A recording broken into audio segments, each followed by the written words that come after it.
इस औरत ने भी अपनी औलाद को यही तरबियत दी थी, उनको अच्छे स्कूलों में पढ़ा के उनके जो कोई दोस्त वगैरह होते थे उस उनको ये इकट्ठा करवाती थी। वहाँ पे इसने खुफिया किस्म के कैमरे लगाए होते थे। बाद में उनको ब्लैकमेल करती थी। बच्ची को लेके हमारे घर पे आ गई, धावा बोल दिया आके। अच्छा। और इसने आके हमें ब्लैकमेल किया। इसने वो कुछ वीडियोस दिखाई, ठीक है, जिसको देख के कोई आम बंदा जो है वो डर जाता है। मुझे अननोन किस्म के फ़ोन आने शुरू हो गए धमकियों के कि पीछे हट जाओ। खाली अकेली ये कोई 4-5-6 लोगों का ग्रोह नहीं था, ये तकरीबन कोई 15 से 20 किस्म के थे, जिसके अंदर अब कोई सरकारी अफसरान भी थे। म्यूज़िक वगैरह ऑन हो गया तो जिस पे बच्चे ने कहा कि जी पापा ये तो इस तरह लगता था कि म्यूज़िक सुन के इतना अच्छा लगा कि बंदा खुद ही खड़ा होकर डांस वगैरह करे। पता चला कि वो कोई डांसिंग पिल्स होती हैं। देखिए, पहले अपने पल्ले से पलाना, फिर जब बच्चा इस चीज़ का एडिक्ट हो गया, फिर उसके बाद इनका वो जी कमाई का टाइम स्टार्ट होता है। नाजरीन, गुज़िश्ता साल नवंबर में एंटी नारकोटिक्स फोर्स ने डिफेंस लाहौर से एक नाजिया ख्वाजा मुख्तार नामी खातून को पकड़ा था, जो कि ड्रग्स की सप्लायर थी, पार्टी ऑर्गेनाइज़र थी। और ये कोई मामूली खातून नहीं थी जो कि इस धंधे में इन्वॉल्व थी। ये इस हद तक इस धंधे में आगे जा चुकी थी, तमाम हदूद क्रॉस कर चुकी थी कि अपने धंधे को चलाने के लिए अपनी बेटियों का सहारा लेती थी।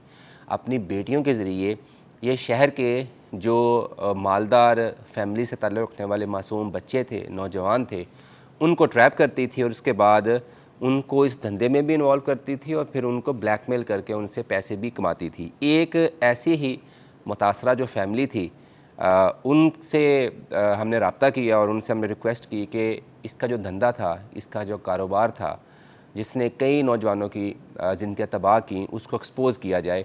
और उनकी बड़ी मेहरबानी कि वो हमारे साथ आज स्टूडियो में मौजूद हैं। भाईजान, बहुत शुक्रिया आपका, आपने हमें वक्त दिया।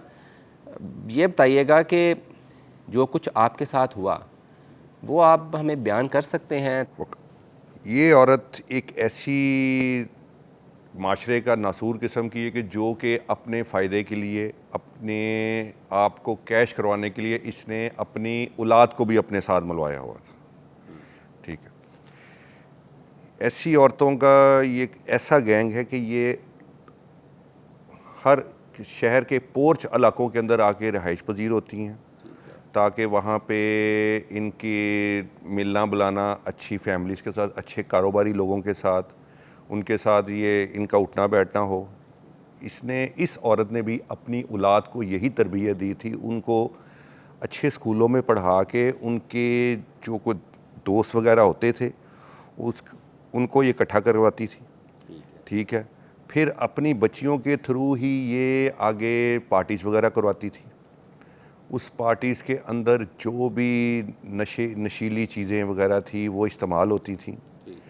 ये मुझे पता चला जब मेरे साथ बीत चुकी है, मेरी औलाद के साथ बीत चुकी है। मैंने फिर जब इसकी इन्वेस्टिगेशन की तो मुझे पता चला कि ये एक ऐसा गैंग है कि इसने अपनी औलाद को सामने रख के पार्टीज़ वगैरह ऑर्गेनाइज करवाती थी। वहाँ पे फिर उनको वहाँ पे इसने खुफिया किस्म के कैमरे लगाए होते थे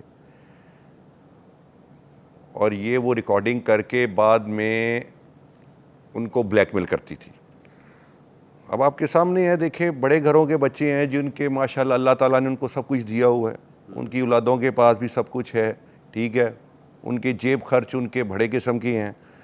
अब किसी को क्या पता चलना है कि जी हमारा औलाद ये रोज़ के कितने पैसे खर्च कर रहा है या किधर आ रहा है किधर जा रहा है। हमें तो यही होता था कि हमारे ये बच्चों के जो फ्रेंड्स हैं ये कहीं अपनी गेट टुगेदर कर रहे हैं या कोई अपनी कहीं बैठ के अगर कह रहे हैं, अगर सपोज़ अपने बेटे को कॉल की है कि जी मैं रात को हमारे एग्ज़ाम है वहाँ पर तैयारी कर रहा हूँ, अब हमें क्या पता हो कि वहाँ पे आगे जाके ये पार्टीज़ वगैरह कर रहे हैं। ये तो मुझे इस तरह पे महसूस हुआ कि जब मैं देखता था अपने बेटे को, उसकी नींद भी पूरी नहीं होती थी, ठीक है, उसकी कुछ थोड़ी सी हालत भी गैर होती जा रही थी।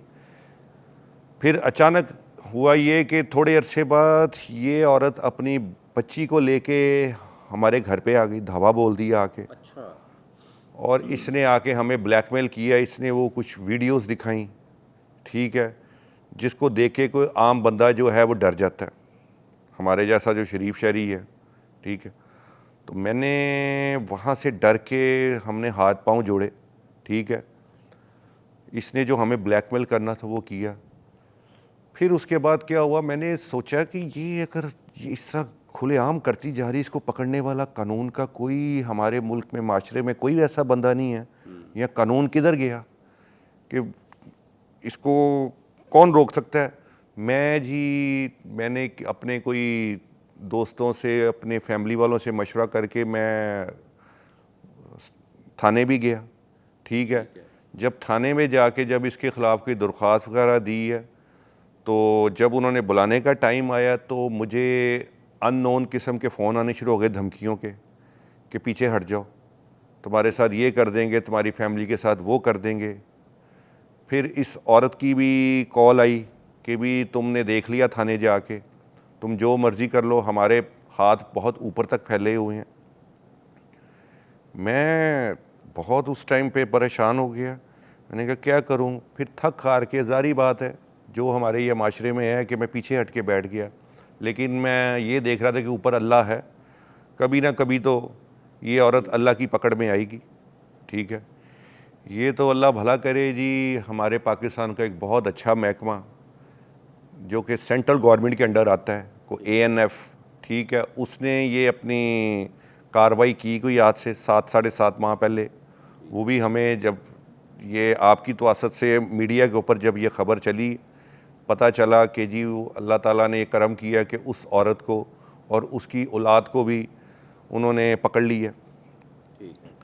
फिर मैं कि ज़ाहिर बात है मेरा ये था कि अब जाके मैं किसको आगे मैं कहता मैं कि इस औरत से मज़ीद तहकीक की जाए कि इसका ये मनशियात का इतना मनज़म किस्म का इसने ग्रो बनाया हुआ है कि इसकी तहकीक इस तरह की जाए कि पता चले कि ये किस तरीके से अपना ये लोगों को ब्लैकमेल करती है और इसके साथ कौन कौन शामिल है।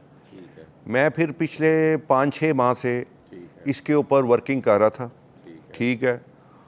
कोई इसके जो सताए हुए जो मुतासरीन थे उनसे कोई काफ़ी लोगों से मैंने रब्ता वगैरह किया और मैंने पता करवाया फिर कि ये किस तरीके से अपना ये टैकल करी थी। तो हर एक ने वक़ा साहब यही ये बताया कि हमारे भी कोई भाई कोई जा रहा है, कोई बेटा जा रहा है।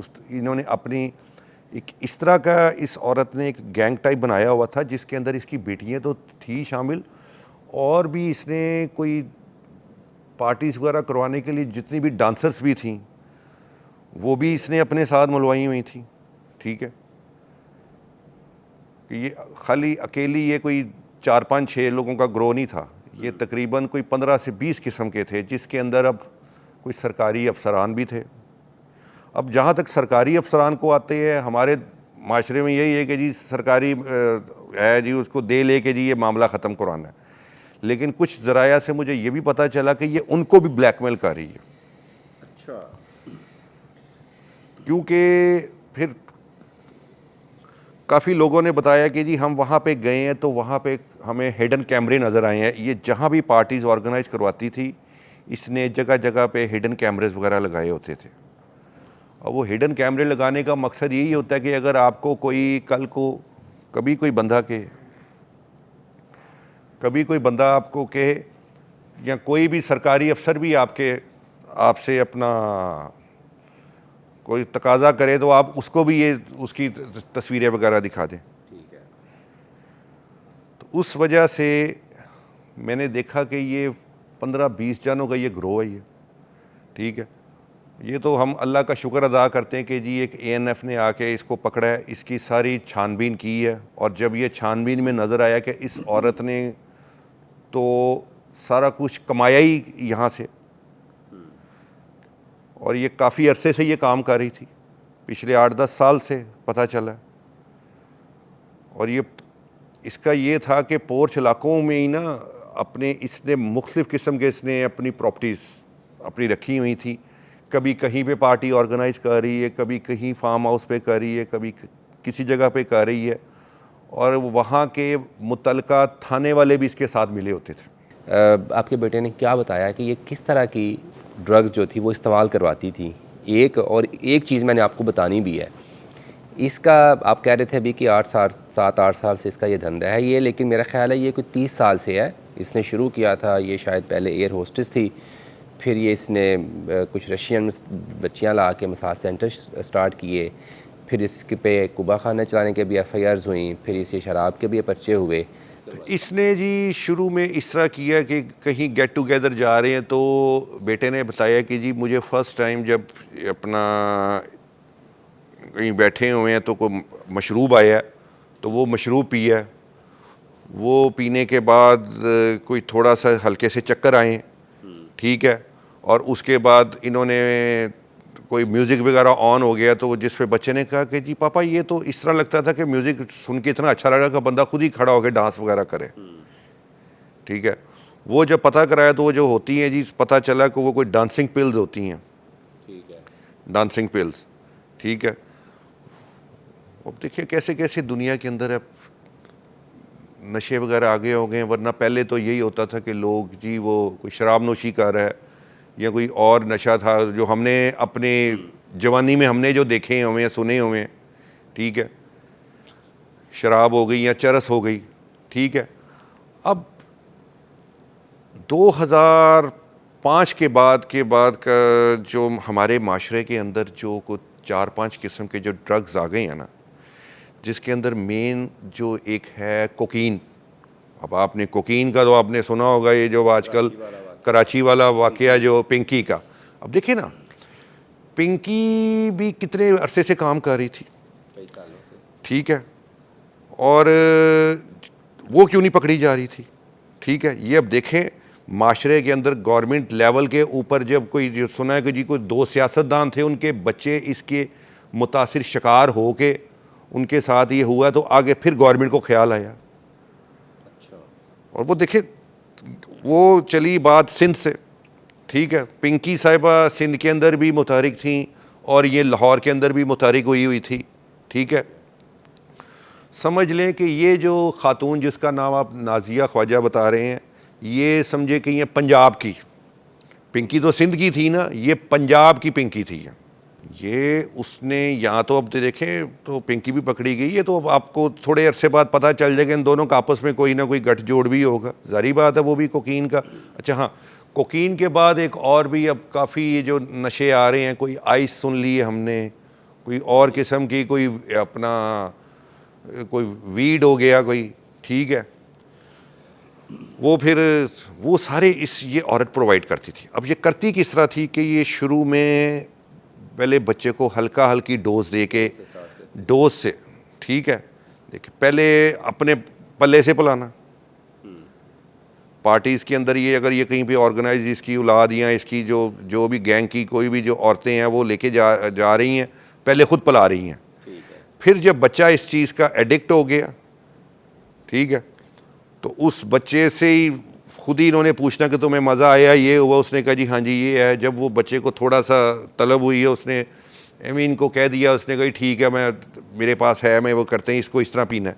आहिस्ता आहिस्ता उस बच्चे को जब उस पूरे इन्होंने एडिक्ट कर देते हैं, फिर उसके बाद इनका वो जी कमाई का टाइम स्टार्ट होता है कि किस तरीके से अब इनसे जी ये इतने की मिलती है। देखें कोकीन एक ऐसा नशा है जो कि दुनिया का महंगा तरीन है, एक डोज जो है जी 30-35 हज़ार रुपये की, वाह, वो आम बंदा तो कोई इस्तेमाल नहीं कर सकता, ठीक है, ये तो जो अफोर्ड कर पाते हैं वही इस्तेमाल कर सकते हैं। ये वहाँ से स्टार्ट करते थे, अगर फिर उस कोकीन से ही के बाद अगर वो करते थे कि अगर उस बच्चे के पास इतने पैसे नहीं है ना तो उसको दूसरे वाला, अच्छा भी तुम 20,000 वाला ले लो, ठीक है, यानी कि पैसे इन्होंने अब बटोरने शुरू करने हैं। स्टार्टिंग इन्होंने अगर पहले फ्री में दी है, फिर आहिस्ता आहिस्ता इसको 5-10 हज़ार से लेके ऊपर 30-35 तक ले गए, फिर अगर उसके बाद नहीं है तो आहिस्ता इसको नीचे भी लेके आते जा रहे हैं, ठीक है। अगर उस बच्चे ने हैंकी पैंकी की है तो इनके पास वो उनको वीडियोस पार्टीज़ की और अपना और भी पता नहीं और क्या क्या कुछ इसने अपने जो हिडन कैमरेस के अंदर क्या क्या कुछ इसने कैद नहीं करके रखा हुआ, जिससे हमारे जैसा हम जैसे जो लोग हैं वो डर के हम बैठ जाते थे। तो इसकी वारदात ही ये होती थी कि ये इसने पहले अपनी बच्चियों के थ्रू इसने लगवानी वहाँ पे, फिर उनसे पैसे लेने शुरू कर देने। और फिर अगर कोई, हाँ, फिर अगर कोई, अच्छा इनका क्या होता था कि ये साथ उधार भी अपना कहती थी, ठीक है कोई बात नहीं आ जाएंगे, ठीक है। उधार चढ़ाना, ठीक है। और जब उधार उस बच्चे की पहुंच से ऊपर चले जाना, वो नहीं दे रहा तो उसके घर पे आके धावा बोल देना। इस औरत के साथ अपना भाईजान सुना है कि इसके साथ 3-3, 4-4 गनमैन इसके साथ होते थे, इसकी अपना इसकी बेटियों के साथ इसके गनमैन होते थे, कि जिस तरह इसने पूरा अपना रखा हुआ था, रखा हुआ था, कोई इसको हाथ लगा नहीं सकता था इसको माली हैसियत के हिसाब से कि किसकी गाड़ी अच्छी है। अच्छा, इसने भी अपनी भी जान पहचान वालों के, जो हमने आपने देखा होगा कि इससे ये मीडिया के ऊपर ही देखा है कि 7-8, 4-5 गाड़ियाँ पकड़ी गई हैं, सही है। ठीक है, और सारी गाड़ियाँ ही करोड़ से ऊपर की गाड़ी हैं। सर बहुत शुक्रिया आपका, आपने वक्त दिया और हमें बताया कि आपके साथ जो कुछ हुआ था, ये सिर्फ इनकी कहानी नहीं है, और भी बहुत सारे दर्जनों ऐसे लोग हैं जिनकी इससे भी शायद ज़्यादा दर्दनाक कहानियाँ थी। तो कुछ तहकीकात में जो चीज़ें सामने आई हैं इस खातून के बारे में, ये था कि ये जब भी आप किसी इसके पास जाते थे या ये आपके पास आती थी पार्टी के लिए, तो ये आपको पैकेज ऑफ़र करती थी। उसमें स्पेस से लेकर माल से आप समझ सकते हैं दोनों तरह के माल थे। फिर पुलिस को मैनेज करना, फिर सिक्योरिटी प्रोवाइड करना, ये सारी चीज़ें पैकेज में देती थी और लाखों रुपए ये डिसाइड करती थी। फाइनेंशियली जो कमज़ोर लोग थे उनके साथ ये डील ही नहीं करती थी। फिर ये भी पता चला कि ये अपना धंधा जो चला रही थी, एक तो था पोश एरियाज़ में, डिफेंस में और बाकी मुल्हिका सोसाइटीज़ में, फिर उन वहाँ के जो पुलिस स्टेशंस थे उनको अच्छी खासी महाना ये मंथली देती थी ताकि इनके जो क्लाइंटेज हैं और जो ट्रस्ट बना हुआ है वो बरकरार रहे। इसका 4 बेटियां थी और चारों ही बदकिस्मती से इसने इसी धंधे में शामिल की हुई थी। और जब ये पार्टी थ्रो करती थी तो इसने अपनी बेटियों को ये टारगेट किया होता था कि आपने टारगेट हंटिंग करनी है, कोई नया बंदा ढूंढना है, फिर उसको अपने घर लेके आना। जैसे इन्होंने बताया कि कभी पहले ख़ुद से उसको कुछ ड्रग्स प्रोवाइड कर देना, कुछ पार्टी करवा देना, फिर कुछ वीडियोज़ रिकॉर्ड करके ब्लैकमेल करना, और जब ब्लैकमेल आगे से बंदा इनकी ख्वाहिशात पर पूरा नहीं उतरता था तो फिर जो थे ये उनके घर पहुंच जाते थे, फिर इनकी फैमिली को ब्लैकमेल करना। तो ये जब नारकोटिक्स ने पकड़ा तो फिर दर्जनों ऐसे मुतासरीन सामने भी आए और इस धंधे को ख़त्म करने की कोशिश भी की जा रही है।